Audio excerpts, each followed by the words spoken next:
Have you experienced starting a business and then failing before it even grows? Are you scared that you might fail again? Do you believe that you can still succeed despite failing in your first business? If so, you are in the right place because in this video entitled How to Start a New Business After Failing in the First, you'll learn how to overcome your first business failure, find out why it failed, and how to start again. Now, let me tell you this story about Alma. She's a 30-year-old married woman with 6 children and a husband working in Dubai as a skilled worker. Alma's husband went abroad to work for them to earn more than the minimum wage here in the Philippines and to be able to afford the needs and wants of their family. Now, 2 years later, Alma decided to start her first home-based catering business. She offered small food packages for small events like simple birthday parties or immediate family reunions. She did all the work from planning what to cook, receiving orders, buying ingredients, and cooking and packaging the food. Her children helped her with some small tasks to lessen her work. Now, for the first year, her business was doing great. But as time went by, more orders were coming in, and she felt the burden and pressure of doing most of the work. And then she started to forget to list most of her transactions, and so she wasn't able to properly track her profits anymore. And because of this, she also mixed her personal and business expenses and savings. So it wasn't before long that she discovered that her business was no longer profitable. And what worried her even more was that she had debts to settle. Now, in 2 years, her small home-based catering business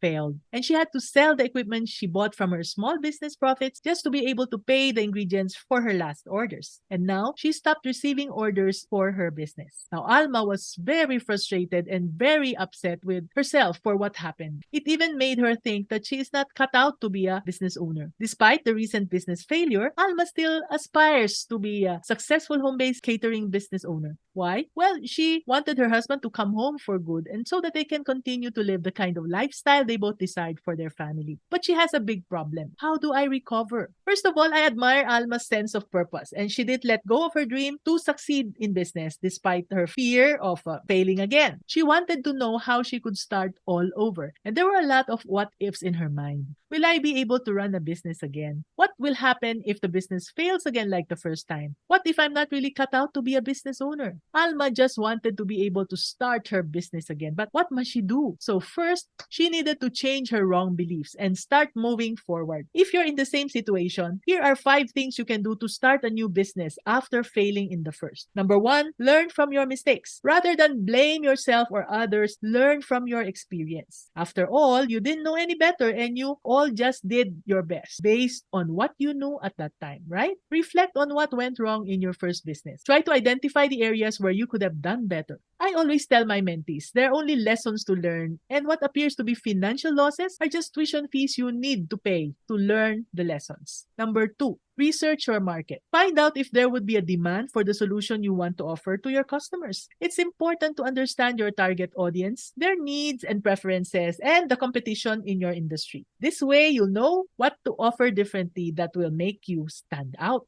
Number 3, develop a solid business plan. Now, this may be another tedious thing to do, but it will save you from making the same mistakes. You see, a well-researched and well-written business plan can help you identify potential challenges and opportunities and guide your decision-making. Number 4, stay 100% committed. Remember, success is not a straight line. It's a bumpy ride. Starting a business is hard work and there will be obstacles along the way. But with the right mindset and determination, you can overcome any challenge. And lastly, number 5, don't be scared nor be ashamed to ask for help. Look for mentors who are seasoned entrepreneurs. They can guide you in your journey to starting again. So when Alma asked for my help, she found out that catering is really her business calling and good for her. She just needed to be mindful of her finances. And if she's juggling too many tasks, then she should consider hiring an employee. So, how is Alma doing now? Well, it took her a while to start again, but finally, she's now back in business. And when I asked her how her business is, she excitedly told me, "Guess what, Mommy Ann? Things are going well again. Just last week, I decided to hire an employee so I don't have to do everything by myself." I was glad things turned out with Alma.